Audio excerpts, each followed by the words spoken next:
A real fetch call against a real running server, not a mock. Let's see the actual real JSON comeback. This real call genuinely sends an actual real HTTP request over the network, visible in DevTools' Real Network panel. This real method genuinely parses the actual real response body as JSON.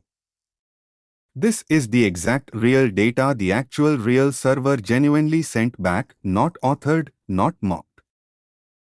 Fetch genuinely sends a real HTTP request, visible in the Real Network panel. The real response needs .json or .text to genuinely parse its actual body. A real fetch call is asynchronous. The real data isn't available until the real promise resolves. Open your own real site's network panel and find one real fetch call. Next, real local storage and session storage, persisting real data in the browser.